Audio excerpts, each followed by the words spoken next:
You're tuning into Black and White Sports on YouTube. The no-holds-barred truth on sports. The main event starts. All right, Black and White Sports supporters. Well, we knew this was going to happen. We knew at some point the media was going to try to come for us. Oh, boy, those content creators. You know why they can't stand us? Because we have zero respect for the media. I could care less about their journalism degrees and the liberal colleges they went to. I don't care. Black and White Sports literally exist because of the media. The mainstream media and people overwhelmingly rejecting them. There was no opposition in the sports world 6 years ago when we started. Myself and John Matrix, there were two platforms calling out bullshit in 2020. Outkick and us. That was it. Flash forward 665,000 subs later, over 4 channels, 75 million views. And we're still getting under these people's skins. And now they're going after Ben Daniel. Somebody went after CDS Sports last week, pumping his chest out. Grant Young, SI, I'm calling you out by name. He thought he would flex on CDS, and I stepped in and said, flex on me, bitch. I got a bigger platform than you do. Plain and simple. That journalism degree, it means nothing to me. I have zero respect for you people. None. And there's a reason why people watch creators like us, because we won't sugarcoat. We're going to call out the fact that The Ringer is writing yet another article about content creators and influencers because they don't like what we got to say. No, they don't like our politics. That's very much a part of this.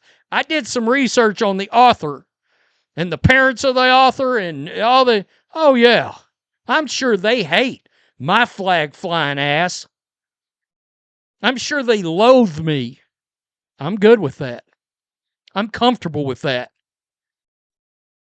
Again, I watched this all happen with Hollywood and Nerdrotic Gary, my boy Jeremy Griggs, Geeks and Gamers. They all tried it. The Critical Drinker, they all tried. The media tried coming after them too because they wouldn't sugarcoat and bow down to Disney and all these other entertainment entities. Now they just went out there and started burning them down. So we got this article that's come out. And, of course, you got people like Grant Young that came out and said, oh, people that need to watch it can't comprehend it. Because what? You're a Rhodes Scholar because you got a journalism degree? You're Stephen Hawking now? Because you got a journalism degree? When I run out of toilet paper, send me your journalism degree. I'll wipe my ass with it. I've got no respect for these people and will not have any. You got a WNBA player out there that co-signed violence.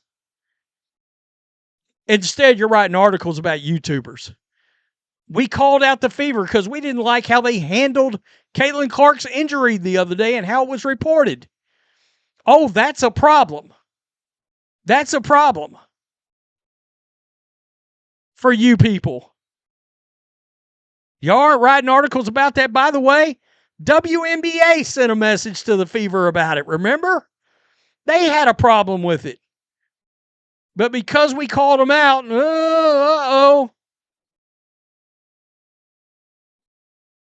let's just scroll down here. I'm not going to waste your time with a lot of this crap. It's nonsense. It's for 3-year-olds. From the moment Clark entered the mainstream consciousness, she has been tied to the enemy of some sort, whether it's Angel Reese, Diana Taurasi, the Reps, or the league itself. Okay. They literally accused an entire fan base of being racist because of Angel Reese.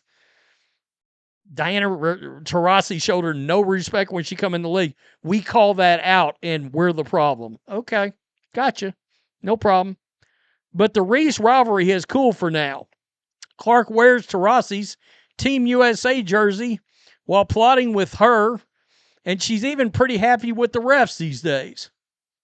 The W isn't Caitlyn or nothing anymore. While she remains the biggest television draw, by a good measure, television ratings have grown exponentially across the league. Yeah, they're down this year. I'm just putting that out there, folks. They're down this year. The Aces, Liberty Valkyries are outselling the Fever at home, while stars like Reese and Paige Beckers are creating demand for larger arenas.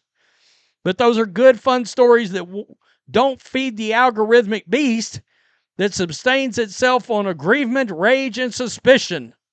Hell, Clark playing basketball drives less attention than Clark not playing basketball. No, it does not. The analytics say it does not. I'd much rather have Caitlin Clark playing ball. I think my second and third biggest videos of the year are Caitlin Clark reactions to her playing in games. These people don't have any idea what they're talking about. So now you have people searching for hate under the couch cushions to suggest that her own team, her own coach is sabotaging her. We'll see. This is how it works in Clark's world in 2026. Throw something against the wall in the theory that invokes the most rage, that hints most shamelessly at conspiracy and sabotage. Boy, it's kind of funny how much conspiracies turned out to be true over the last 6 years. Kelsey Mitchell's freezing her out. Wait, no, Christy Sides is freezing her out. Now Stephanie White is freezing her out. What if the Fever drafted Raven Johnson, a college rival who plays her position, just to spite her? Nobody said they drafted her to spite her. We said they drafted her and they needed to draft a big. This is how much these people are not listening to these people, to any of us anyway. No, that's not spicy enough. They're preparing to trade her. What? So you got somebody just making up shit for the sake of whatever it is their point they're trying to prove here. Not everybody hates Clark, but the algorithm wishes they did, so its servants make up imaginary slights that would even make Michael Jordan blush. I mean, what are we doing? And then you go on and you quote Scott Agnes?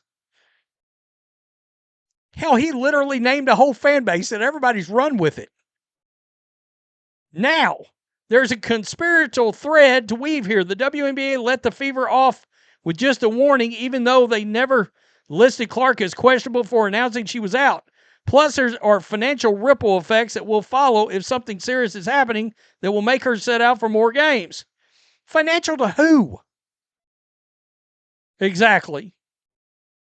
I'm going to tell you, there was plenty of views to go around when the Fever was screwing up how they handled her injury situation last year. Guess what? But those headlines may feel a little dull when you're used to getting your dopamine from classics such as, guess what? Ben Daniel. Welcome to the Ben Daniel Podcast, where we're calling a spade a spade. Yeah, he's called a spade a spade. That's right. Or down here, your boy, that would be us. You could at least got a video that had more views than 17,000. There's plenty to choose from lately.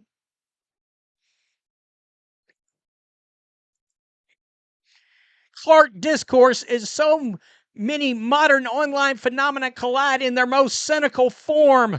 There is a political memification of identity, whereas in values people symbolize trump what they actually believe. Fake Clark news isn't the only place where the brand of discourse has spread, but it's probably the most absurd. You know what's amazing? There hasn't been one thing any of us has made up or manufactured. Not a thing. Nobody comes on here and gives opinion as if they're fact. Nobody does that. we watch what happens, and guess what? A lot of my videos are me showing fan reaction to what is going on and being a pulse of the fans and giving the fans their platform. Do I suspect a lot of things? Yeah. Do I raise those suspicions in a public manner? I do. You don't like it. I don't care. I don't care. Because I have no respect for you. Zero. And I wouldn't even have brought up Grant Young's name had he not been an asshole today. And said, these people, the people that need to read this, sadly won't, or they won't comprehend. Really? Neil deGrasse Tyson? Tell us how you're a brainiac. Are you preparing to battle Superman? You moron. It's crazy. It's crazy. All this drama that's happening in this league with everything going on, they're coming in the direct. And you know what's crazy? This is what they don't get.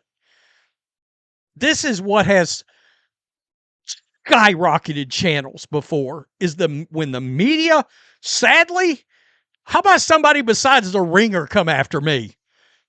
I mean, somebody, I mean, look, yeah, do people listen to Bill Simmons and Todd McShay? Sure. Are they checking this crap out? Hell, until she wrote an article 2 weeks ago, I never even heard of this person.